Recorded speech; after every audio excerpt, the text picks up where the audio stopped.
நம்ம அந்த சல்லியர்கள் படத்தோடைய விழாவில் தம்பி தயாரிப்பாளர் வந்திருந்தார். தம்பி அன்னைக்கு பேசும்பொழுது எப்படி பேசினாரோ அதே தான் இன்றைக்கும் பேசியிருக்காரு. உண்மையிலே வந்து மைக்கேல் என்கிட்ட அறிமுகப்படுத்தினது தேனப்பன் தான். ரொம்ப நல்ல கதை, வித்தியாசமான ஒரு கதை. அந்த பையன் இவ்வளோ அணித்தரமாக அழுத்தமாக பேசுகிறதுக்கு காரணம் கடினமாக உழைச்சிருக்கார். அவருடைய ப்ராடக்ட் மேலே அவருக்கு ரொம்ப நம்பிக்கை இருக்குது. அதே மாதிரி சிவா வந்து ரொம்ப தங்கமான ஒரு ஆள். காசு இருக்கிறவன்லாம் நல்லவன்லாம் சொல்ல முடியாது. காசு இருக்குங்கிறதுக்காக அவனை நல்லவன்லாம் சொல்ல முடியாது. காசு தான் எல்லார்கிட்டையும் இருக்கு. காசு வச்சுருக்கவங்களாம் நல்லவன் கிடையாதுல்ல. ஆனால் இவனுக்கிட்ட காசு இருக்குது. ஆனால் அந்த காசு அவன் ஈஸியாலாம் சம்பாதிக்கலை. அவன் ரொம்ப கஷ்டப்பட்டு தான் இந்த இடத்த போய் பிடிச்சிருக்கிறான்.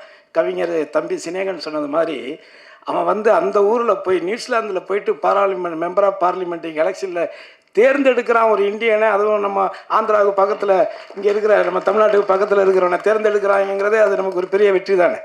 ஸோ அதனால் அந்த இடத்துக்கு வர்றதுக்கும் தம்பி ரொம்ப உழைச்சி தான் இந்த இடத்துக்கு வந்திருக்கான். ஆனால் வந்து ரொம்ப ரொம்ப ஒரு அப்பழுக்கற்ற ஒரு தாய்ப்பால் மாதிரி அவன். அவ்வளோதான், இதுக்கு மேலே அவனை பற்றி நம்ம சொல்ல வேண்டியது கிடையாது. அவன் ஒரு தாய்ப்பால் மாதிரி அவனுடைய குணம் எல்லாமே.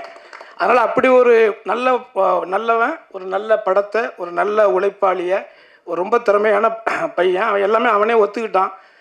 ஷார்ட் டெம்பரு அது இதுன்னு சொல்லிட்டான். அது எல்லாமே பிடிவாத என்ன கிரியேட்டர்ஸுக்கு இருக்கிறதானே. தான் நினைக்கிறத வந்து அவங்க கிடைக்கணும்னு நினைப்பாங்க. இப்போ என்னை பொறுத்த வரைக்கும் நான் நிறைய படம் நடிச்சிருக்கிறேன். சில படங்கள் எனக்கு பிடிக்கும், சில கதாபாத்திரங்கள் பிடிக்கும். 24 வருஷமாக இருக்கேன். நந்தாவில் லொடுக்கு பாண்டியன் நடித்ததுலேருந்து இன்னொரு வரைக்கும் ஒரு 24 வருஷம் நடிச்சுக்கிட்டு இருக்கேன். இடையில கொஞ்சம் ஒரு 6-7 வருஷம் நடிக்காமல் போயிட்டேன். ஆனால் இது வரைக்கும் நான் யார் ஆஃபீஸிலும் போயிட்டு எனக்கு நடிக்கிறதுக்கெல்லாம் வாய்ப்பெல்லாம் நான் கேட்டதே கிடையாது. ஏன்னா எப்போ நம்ம அந்த வேலையை செஞ்சிட்டோம்னா அதுக்கப்புறம் நம்ம நடிக்கவே முடியாது. நம்மளை யாரும் கூப்பிட மாட்டாங்க. சினிமாவில் மட்டும்தான் நடக்கும். நம்ம ஒரு காமெடியனாக இருப்போம், இல்லை ஒரு கேரக்டர் ஆர்டிஸ்டாக இருப்போம். நம்ம கூட உட்காந்து சரக்கு போட்டுக்கிட்டு இன்னொரு ஆர்டிஸ்ட்டுக்கிட்ட கேட்பாங்க டேட்டு. நம்ம பக்கத்தில் உட்காந்துருப்போம். ரொம்ப வலிக்கும் அது. ஆனால் அதெல்லாம் நான் பார்த்துருக்குறேன், நிறையா பார்த்துருக்குறேன். அதெல்லாம் தேனப்பனே பண்ணுவான். என்ன அதில் என்ன இருக்குது? ஏன்னா தேனப்பனை வந்து இன்றைக்கி நேற்று எனக்கு அண்ணன் தான் அவர். இருந்தாலும் நாங்கள் கொஞ்சம் ரொம்ப நெருக்கம் 2 பேரும். ஏன்னா அதான் தயாரிப்பாளரே கொடுக்குறேன்னு சொன்னால் கூட இந்த ஆளுக்கு எடுத்து விட்டுருவான். தயாரிப்பாளர் சரிப்பா நல்லா, அதாவது நான் சொல்கிறது ரொம்ப வருஷத்துக்கு முன்னாடி உங்களுக்கு தெரியும். நான் பாடகராக இருந்து ஒரு கானா பாடகர் அப்படிலாம் இருந்து தான் நான் கிராமிய பாடகராக இருந்து தான் வந்தேன். கே சுரேகுமார் சார் ஒரு படம் நாட்டாமன்னு ஒரு படம் எடுத்தாங்க, உங்களுக்கெல்லாம் நான் வரும்.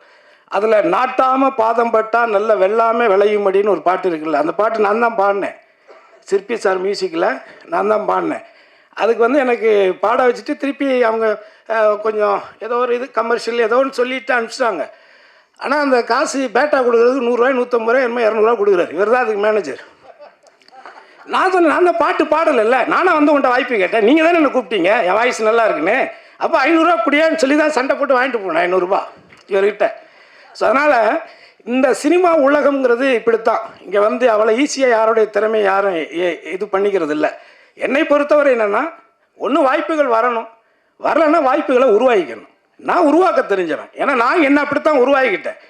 ஏன்னா இந்த விழாவில் இருக்கக்கூடிய இசையமைப்பாளர் ரகு இருக்கார்ல, நாங்கள் ரொம்ப க்ளோஸ் நண்பர்கள். ஒரே இடத்துல ஒரு வித்து போன இந்த இங்கிட்டு தான் வடப்பள்ளியில் அந்த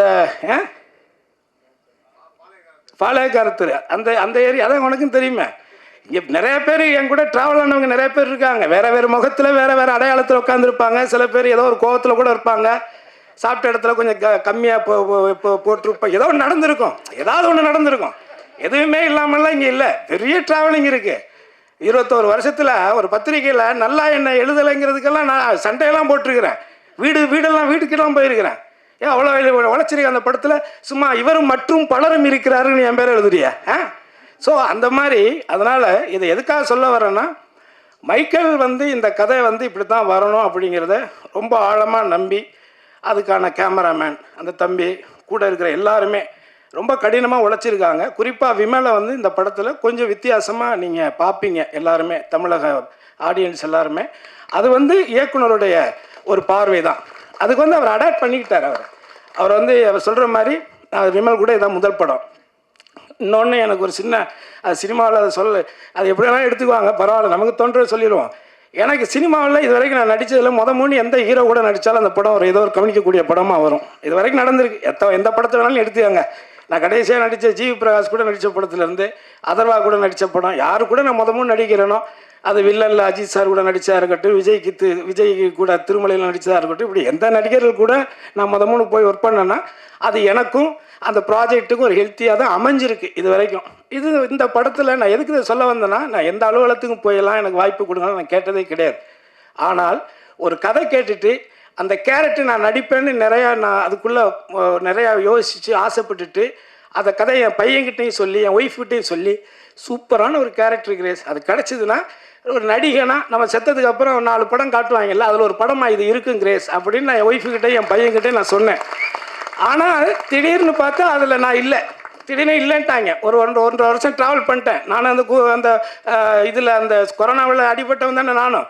திண்டுக்கல்ல ஹோட்டல் ஆரம்பித்து அதில் ஒரு 2 கோடி ரூபா போச்சு அந்த கொரோனா டயத்தில் தான். கொரோனாவில் இவன் மட்டும் பாதிக்கப்படலை, எல்லாருமே பாதிக்கப்பட்டான், உலகமே பாதிக்கப்பட்டுச்சு. ஆனால் அதில் எனக்கு ஒரு நல்ல நடந்துச்சு. அந்த கொரோனா டயத்தில் தான் இன்றைக்கி சிவகங்கையில் இருக்கிற தோட்டத்தை நான் உருவாகினேன். அங்கே தான் உட்காந்து அந்த கதையும் தம்பிக்கிட்டே கேட்டேன்.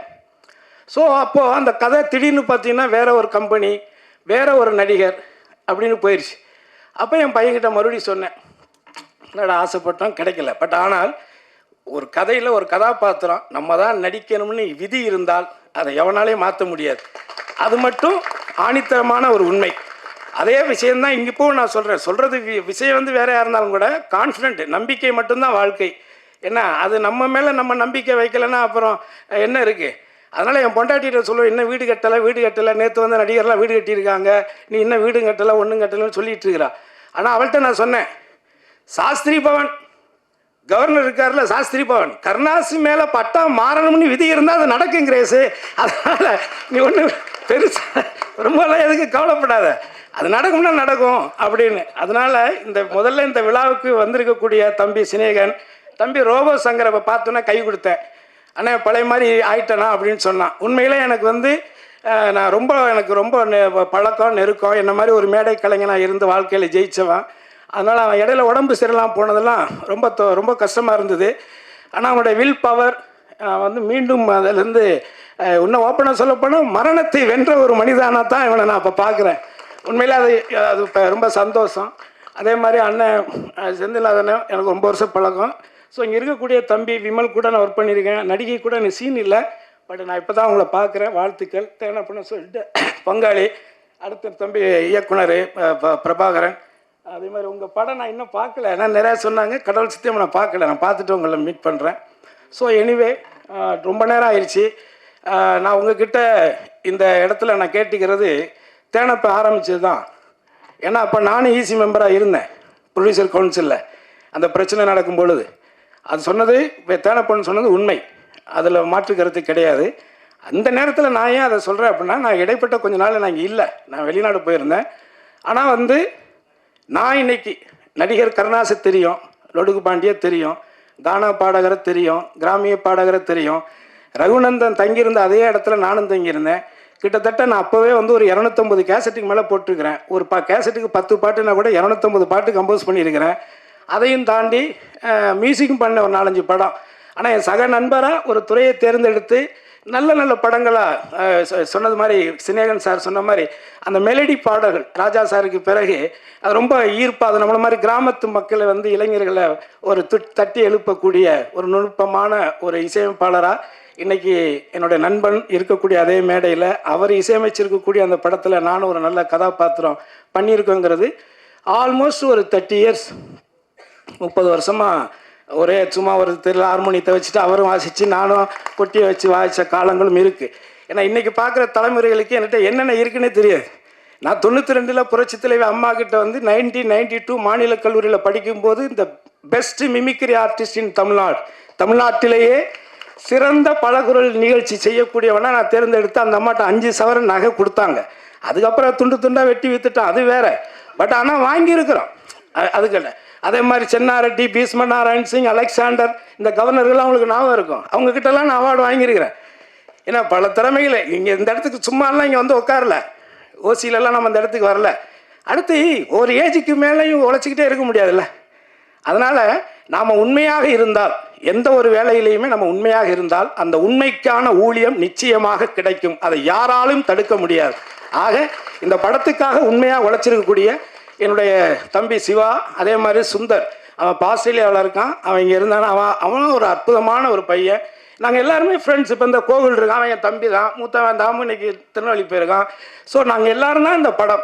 இங்கே இருக்கக்கூடிய அவர் எப்படி இயக்குனருடைய நண்பர்கள் எல்லாரும்னு சொல்கிறாங்களோ, அவரை விட எனக்கு இங்கே இருக்கிறவங்களும் நண்பர்கள், இங்கே இருக்கக்கூடிய நீங்களும் எனக்கு நண்பர்கள். ஏன்னா என்னக்கிட்ட எந்த ஒளியும் முறையும் கிடையாதுங்கிறது உங்களுக்கு தெரியும். சில பேர் ஏதோ கதை சொல்லிக்கிட்டு இருக்கிறாங்க, அந்த கதைக்கு ஒரு முடிவுரை இருக்குது. அதையும் யாரும் இங்கே அவ்வளோ ஈஸியெல்லாம் விட்டுட்டுலாம் போக மாட்டான். நான் ஒரு 30-40 வருஷம் உழைச்சி கஷ்டப்பட்டு நான் வந்து உண்டி எந்திரிச்சு வந்து உட்காந்துருவேன். எவனோ ஒருத்தர் ரூமுக்குள்ள ஒரு கேமரா வச்சுக்கிட்டு என்ன வேணாலும் பேசுவான்னா அதெல்லாம் வேடிக்கை பார்த்துட்டு போகிற பேப்பையெல்லாம் நான் கிடையாது. அதையும் நீங்கள் மனசில் வச்சுக்கோங்க. யாராக இருந்தாலும் சரி, அவங்களுக்கு புரிய வேண்டியவங்களுக்கு புரியும். அதனால் எதுக்கு இங்கே வந்து நம்ம வந்து அவனுடைய உழைப்பை வந்து உன்னுடைய வைத்த பிழைக்கிறதுக்காக இன்னொருத்தருடைய உழைப்பை நீ சுரண்டி சாப்பிட நினைக்கிறத விட ஒரு கேவலம் எதுவுமே கிடையாது. இது யார் ஒருத்தரும் செய்கிறவங்கள நான் சொல்கிறேன். யார் இந்த தவறை செய்கிறாங்களோ அவங்களுக்கு அது புரிஞ்சா போதும். ஆக இந்த 24 வருஷத்தில் இந்த தமிழ் சினிமாவில் ஒரு பாடகராக இருந்த காலத்திலிருந்து ஆனந்த விகடன் பத்திரிக்கை உங்களுக்கு தெரியும். அந்த பத்திரிகையில் நான் ஒரு பாப்பிசை பாடகனாக இருக்கும் பொழுது ஆகஸ்ட் 15 அன்னைக்கு அட்டைப்படத்தில் என் படத்தை போட்டாங்க. சும்மா இந்த இடத்துக்கு நான் வரல, அதுக்காக சொல்கிறேன். அதனால் இங்கே இருக்கக்கூடிய எல்லாருமே திறமையானவர்கள். இந்த திறமையாளர்கள் அத்தனை பேரும் சேர்ந்து ஒரு நல்ல படைப்பை வந்து உருவாக்கியிருக்காங்க. அதை உங்களுடைய பார்வைக்கு விரைவில் கொண்டுட்டு வருவாங்க. நீங்கள் பார்த்து உங்களுடைய கருத்துக்களை ஆணித்தரமாக இந்த உலகுக்கு உரைத்து மக்களை இந்த படத்தை பார்க்க திரும்பி பார்க்க வைக்க வேண்டிய வேலையை நீங்கள் செய்வீர்களேயானால் மேலும் பல மைக்கேல்கள் உருவாகுவார்கள், மேலும் பல படங்களை சிவா எடுப்பான் என்பதை உறுதி கூறி உங்களை அத்தனை பேரையும் சந்தித்ததில் பெருமை அடைந்து வாய்ப்புக்கு நன்றி கூறி விடைபெறுகிறேன். நன்றி, வணக்கம்.